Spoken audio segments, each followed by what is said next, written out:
नमस्कार।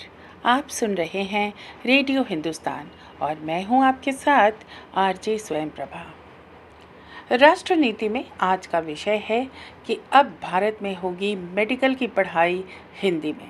इसे लिखा है प्रसिद्ध विद्वान डॉक्टर वेद प्रताप वैदिक ने। आज़ादी के 75वें साल में मैकाले की गुलामगिरी वाली शिक्षा पद्धति बदलने की शुरुआत अब मध्य प्रदेश से हो रही है।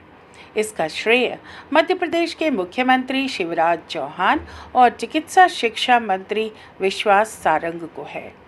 मैंने पिछले 60 साल में मध्य प्रदेश के हर मुख्यमंत्री से अनुरोध किया कि मेडिकल और कानून की पढ़ाई वे हिंदी में शुरू करवाएं, लेकिन मध्य प्रदेश की वर्तमान सरकार भारत की ऐसी पहली सरकार है भारत की शिक्षा के इतिहास में जिसका नाम स्वर्णाक्षरों में लिखा जाएगा।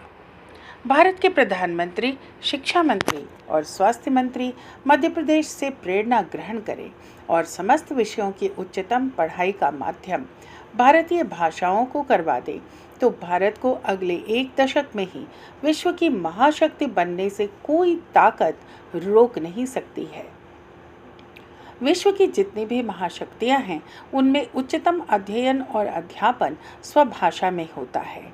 डॉक्टरी की पढ़ाई मध्य प्रदेश में हिंदी माध्यम से होने के कई फायदे हैं। पहला तो यही कि फेल होने वालों की संख्या बिल्कुल घट जाएगी। दूसरा, छात्रों की दक्षता बढ़ेगी।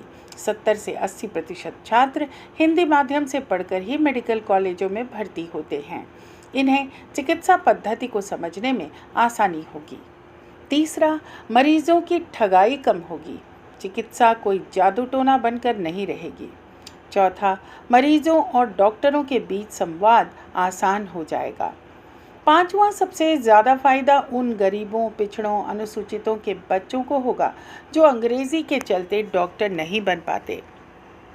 मध्य प्रदेश सरकार के चिकित्सा शिक्षा मंत्री विश्वास नारंग ने मेडिकल शिक्षा की किताबें हिंदी में तैयार करवाने के लिए जो कमेटी बनाई है उससे मेरा सतत संपर्क बना रहता है। कुछ पुस्तकें मूल रूप से हिंदी में तैयार हो गई हैं और कुछ के अनुवाद भी हो गए हैं।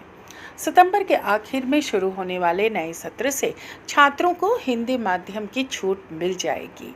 हिंदी की पुस्तकों में अंग्रेजी मूल तकनीकी शब्दों से परहेज नहीं किया जाएगा। जो छात्र अंग्रेजी माध्यम से पढ़ना चाहेंगे उन्हें इसकी छूट रहेगी। मध्य प्रदेश के 4000 मेडिकल छात्रों में से आप लगभग सभी स्वभाषा के माध्यम से पढ़ना चाहेंगे। यदि ऐसा होगा तो हिंदी में कई नए मौलिक ग्रंथ भी हर साल प्रकाशित होते रहेंगे। यदि इस मेडिकल की पढ़ाई को और भी अधिक उपयोगी बनाना हो तो मेरा सुझाव यह भी है कि एक ऐसी चिकित्सा उपाधि तैयार की जाए जिसमें एलोपैथी, आयुर्वेद, हकीमी, होम्योपैथी और प्राकृतिक चिकित्सा के पाठ्यक्रम मिले जुले हों, ताकि मरीजों का यदि एक दवा से इलाज ना हो तो दूसरी दवा से होने लगे। यदि हमारी चिकित्सा में ऐसा कोई क्रांतिकारी परिवर्तन मध्य प्रदेश की सरकार करवा सके तो अन्य प्रदेशों की सरकारें और केंद्र सरकार भी पीछे नहीं रहेगी। यह विश्व को भारत की अनुपम देन होगी। यह चिकित्सा पद्धति इतनी सुलभ और सस्ती होगी कि भारत और पड़ोसी देशों के गरीब से गरीब लोग इसका लाभ उठा सकेंगे। एक बार फिर दुनिया भर के छात्र डॉक्टरी की पढ़ाई के लिए भारत आने लगेंगे, जैसा कि वे सदियों पहले विदेशों से आया करते थे। आज के राष्ट्रनीति में इतना ही। फिर मिलते हैं एक नई बातचीत के साथ, नए संदेशों के लिए। तब तक हमारा वही पुराना संदेश, पानी बचाइए, सबको सिखाइए, पेड़ लगाइए और सबको सिखाइए, क्योंकि जल है तो कल है और पेड़ हैं तो हम हैं। नमस्कार।